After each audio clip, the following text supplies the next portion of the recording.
ಭ್ರಷ್ಟಾಚಾರದಲ್ಲಿ Karnataka number 1 ಎಂಬ ಹೇಳಿಕೆ ಏನಿದೆ ಇದಕ್ಕೆ ಸಂಬಂಧಪಟ್ಟ ಹಾಗೆ ತಮ್ಮ ಹೇಳಿಕೆಗೆ ಬಸವರಾಜ ರಾಯರೆಡ್ಡಿ ಈಗ ಸ್ಪಷ್ಟನೆ ಕೊಟ್ಟಿದ್ದಾರೆ. ಭ್ರಷ್ಟಾಚಾರದಿಂದ ಅಭಿವೃದ್ಧಿ ಕೆಲಸ ಹಾಳಾಗ್ತಿದೆ ಅಂತ ಹೇಳಿದ್ದಾನೆ. ಗುಣಮಟ್ಟದ ಕಾಮಗಾರಿ ಆಗ್ತಿಲ್ಲ ಅನ್ನೋ ಚರ್ಚೆ ಬಂತು. ರಾಜ್ಯದಲ್ಲಿ ಭ್ರಷ್ಟ ವ್ಯವಸ್ಥೆ ಇದೆ ಅಂತ ಹೇಳಿರೋದು, ಭ್ರಷ್ಟ ಸರ್ಕಾರ ಅಂತ ಹೇಳಿಲ್ಲ ಅಂತ ಹೇಳಿದ್ದಾರೆ. ಬನ್ನಿ ಬಸವರಾಜ ರಾಯರೆಡ್ಡಿ ಏನು ಹೇಳಿದ್ರು ನೋಡೋಣ. First of all, I want to make it very clear and I want to talk always truth.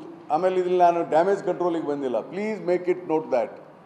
ನಮ್ಮ ಪಕ್ಷ ನನಗೇನೂ ಹೇಳಿಲ್ಲ, ಮುಖ್ಯಮಂತ್ರಿಗಳು ಏನೂ ಮಾತಾಡಿಲ್ಲ, ಮತ್ತು ನಾನು ಡ್ಯಾಮೇಜ್ ಕಂಟ್ರೋಲ್ ಮಾಡೋಕ್ಕೆ ಇಷ್ಟನೂ ಪಡೋದಿಲ್ಲ. ವಾಟ್ ಐ ಟಾಕ್ ಅದನ್ನು ಹೇಳ್ತೇನೆ, ಧೈರ್ಯದಿಂದ ಹೇಳ್ತೇನೆ, ಅದ್ರಾಗೇನು ಮುಲಾಜಿ ಇಲ್ಲ. ಅದನ್ನು ದಯವಿಟ್ಟು ಇದನ್ನು ಗಮನಿಸಬೇಕು. ನಾನೇನು ಹೇಳಿದೆ ಅವ್ರಿಗೆ, ಹೌದಪ್ಪ ಇಷ್ಟೆಲ್ಲ ಆಗಿದೆ, ಇಷ್ಟೆಲ್ಲ ಉಳಿದಿದೆ, ಇದನ್ನೆಲ್ಲ ಮುಂದುವರಿಸಿ. ಆದರೆ ಕಾಮಗಾರಿಗಳು ಏನು ನಡೀತಾ ಇದ್ದಾವೆ ಕಲ್ಯಾಣ ಕರ್ನಾಟಕದಲ್ಲಿ,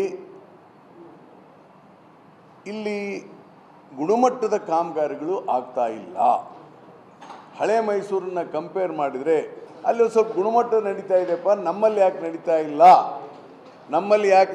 ಇಲ್ಲ? ಒಂದು 10 ವರ್ಷದಾಗೇ ಶಾಲಾ ಕಟ್ಟಡಗಳು ಬಿದ್ದು ಹೋಗ್ತವೆ, ರಸ್ತೆ ಮಾಡಿರ್ತಾರೆ, ಒಂದು 2 ವರ್ಷದಲ್ಲೇ ಕೆಟ್ಟು ಹೋಗಿಬಿಡ್ತವೆ. ಇದಕ್ಕೆ ಯಾರ್ಯಾರುಗಳು ಎಲ್ಲ ತಪ್ಪಿಸ್ತಿದ್ದಾರೆ, ಅದರ ಗುಣಮಟ್ಟ ಕಾಪಾಡ್ಕೊಳ್ಳೋಕ್ಕೆ ಮಾಡಬೇಕು. ಇದು ಒಂದು ಭ್ರಷ್ಟವಾದಂಥ ರಾಜ್ಯದ ವ್ಯವಸ್ಥೆ ಆಗಿಬಿಟ್ಟು